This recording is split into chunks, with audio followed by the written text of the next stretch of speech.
Welcome, friends, back to another couple chapters of My Teacher is an Alien. Today we'll be reading chapters 11 and 12, and let's get this show on the road. Chapter 11, Parent Conference. Failure. I had hoped to hit the floor with Mr. Smith's face in my hand and Broxholm's real mug exposed for all the world to see.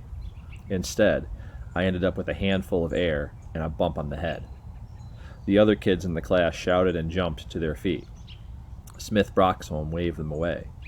He told Mike Foran to go get the nurse. Then he knelt over me to see if I was all right. He was acting so tender and concerned that I almost felt bad about trying to pull off his face. But all I had to do was think of Miss Swartz trapped in that force field in his attic, and any guilt I might have felt just floated right away. Susan! Susan! Are you all right? He asked, fanning my face. I moaned and fluttered my eyes. What? What happened? I asked. You fainted, said Broxholm. He painted the side of his head. Almost took my ear with you, he added. He gave me a cute little smile that showed the dimple in his right cheek. Between the two of us, the air was thick with fake innocence. Was it really possible he didn't know what I was up to? A minute later, Mike came running back with Mrs. Glacka, puffing along behind him. She checked my pulse, felt my forehead, and then helped me to her office. To surprise, lie down. She also decided to call my mother. This meant that I had to go home, and then to the doctor's office, and then spend the rest of the afternoon in bed with my mother, fussing and worrying about whether or not I was about to get my first period. She even decided that I had to spend the evening in bed too, after she brought my supper to my room. Gracious, Susan, she said when she burst through the door.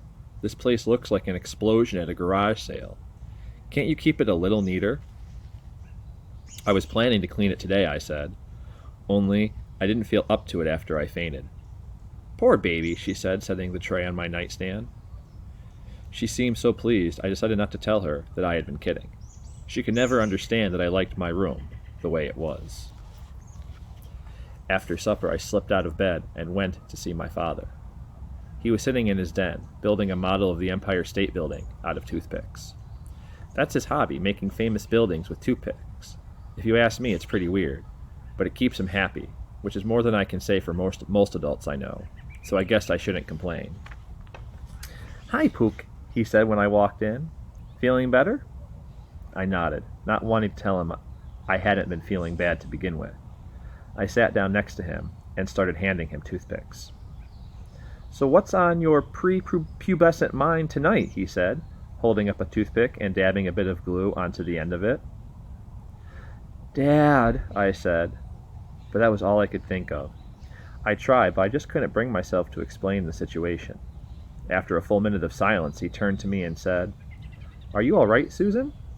I knew he was really concerned, because he let the glue on the end of his toothpick dry out while he was waiting for my answer. I'm fine, I said at last. Well, not exactly fine. I've got a problem. What kind of problem? He asked. He put down his toothpick and gave me his full attention. This was terrible. Can you imagine trying to tell your father that your teacher is an alien? He was going to think I was out of my mind. But I had to do something. So I took a deep breath and said, It's about Mr. Smith. He nodded, inviting me to continue. Look, I tried. I really did. But I just couldn't bring myself to say the words, My teacher is an alien. After a long, uncomfortable silence, I finally said, I don't think he likes me very much. Dad looked appropriately worried. Why not? He asked. Well, he shudders whenever he sees me go to my music lesson. I hope that might sound weird enough to get him to ask me another question. Come on, Dad, help me, I thought. Ask the right questions. But he just laughed. As long as Mr. Smith doesn't actually say anything, I don't think you can complain too much, he said. Maybe the guy just doesn't like music. Not everyone can be as cultured as we are, you know. He's probably just a Philistine. Yeah, I thought. A Philistine, from the planet Phyllis. But all I said aloud was, Yeah, a Philistine. Figuring he had solved my problem, Dad turned back to his toothpicks. I wouldn't let it get to you, honey, he said. The school year's almost over. You can tough it out until then. Now you better scoot back to bed before your mother catches you out here. I gave him a hug and trudged back to my room. Now what? If I was going to do anything about this mess, I had to get some proof, and fast. I was still trying to figure out all that when Peter called. "Nice try today," he said. "You're really brave. I just hope Broxholm doesn't figure out what you're up to." Great. That was the last thing in the world I wanted to think about. "I wasn't brave," I said, "just desperate. What I want to know is what we are going to do next. We've got to find some way to prove the truth about Broxholm." "Actually, that's why I'm calling," said Peter. "I wanted to know if you had a camera." "Sure. Why?" He hesitated, then said, "Well, are you game for another expedition into Broxholm's lair?" I smiled for the first time that day. "So we can take a picture of Miss Swartz." "Peter, you're brilliant. Only when can we be sure he won't be there?" "How about during school?" "Peter, I can't skip school. My mother would kill me." "Would you rather get kidnapped by aliens?" he asked. I sighed. "All right. I'll bring my camera to school on Monday. We'll talk about it then."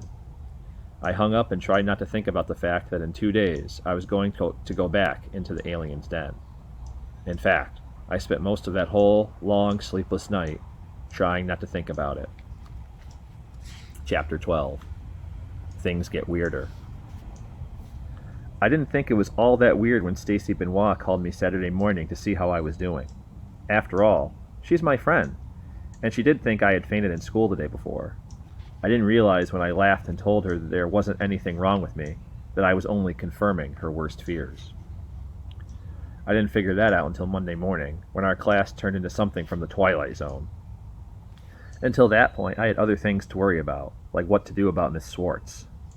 Since my mother still wouldn't let me out of the house, I spent a long time discussing this force field thing with Peter over the phone.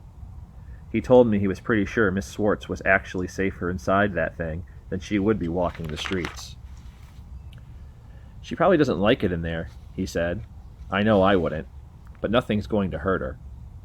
"Well, doesn't she have to eat or go to the bathroom or something?" I asked nervously. I could almost see Peter shrug over the telephone line. "I don't think so," he said. "I have a feeling time is pretty much holding still inside that thing. So unless she had to go to the bathroom when he put her in there, she's probably fine." He paused, then added, "Come to think of it, that force field could be a woman's dream. She won't age a bit." "Don't be a male chauvinist piglet," I said angrily. "This is serious." "I know it's serious," snapped Peter, "but we can't do anything about it this weekend, unless you know of a time when we can be sure that Broxholm won't be there." "I suppose you're right," I said. But the thought of Miss Swartz trapped in that force field gnawed away at me for the rest of the day, and all of Sunday, too. I had to get her out of there. I was still stewing about that on Monday, until things got so weird that I forgot about Mrs. Swartz for a while. It started with Duncan Dougal, who walked into class carrying the biggest apple I'd ever seen in my life. "Good morning, Mr. Smith," he said. "How are you today?" His voice was so syrupy sweet, it made me want to throw up. I looked away, then looked back again so fast it put a crick in my neck. "Duncan?" I thought in astonishment. The class bully put his apple on Mr. Smith's desk, then went to his own desk, sat down, and folded his hands neatly in front of him. I squeezed my eyes shut, and then opened them again to see if anything would change. But the apple was still there, and Duncan was still sitting at his desk, smiling like a little angel. What was going on here?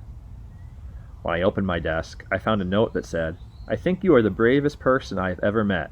It was signed, "A Friend." Who had it come from, and why? I looked around the room, but the others were all bent over their desks, working busily away.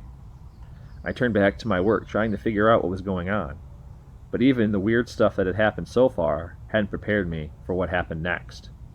"You pig-faced baboon!" yelled a familiar voice. Stacy? Stacy Benoit? The girl most likely to be declared a saint while still living? I turned around and saw Stacy standing behind her desk, shouting at Mike Foran, the only kid I had ever heard of who had never, I mean never, gotten in trouble with a teacher. "Shut up," yelled Mike. "Shut up, you creep."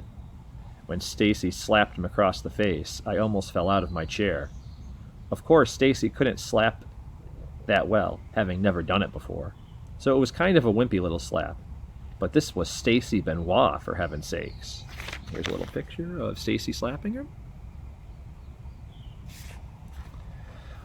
"Stacy," yelled Mr. Smith, who was sitting at the back of the room with a reading group. "Michael, what is going on up there?" He started for the front of the room, but he was too late. When Stacy slapped Mike, he jumped up so fast he knocked his desk over. His face was red. I didn't realize until later it was from stage fright. "Your mother wears... your mother wears..." I wanted to prompt him. It was pathetic to see the nicest kid in class try to come up with a withering insult, and even more pathetic when he finally finished up with, "Your mother wears polyester." But it seemed to do the trick. Stacy had begun to shriek in outrage. Mr. Smith reached them just in time to keep them from going for each other's throats. "The rest of you stay in your seats," he ordered. "I'll be back in a minute." Then he walked out the door, dragging the two best-behaved kids in 6th grade along with him. They were kicking and screaming every step of the way. I closed my eyes and shook my head. I was sure I was awake. So what was going on? Was this the same planet I had gone to sleep on? I couldn't wait for recess so I could talk to Peter. So I wonder why Stacy and Mike did that, friends, and got into a fight in class. I guess we'll have to wait until the next 2 chapters to find out. Anyways, this was chapters 11 and 12 with my teacher is an alien. My name is Mr. Lures, and until the next read aloud, we'll see you again, friends.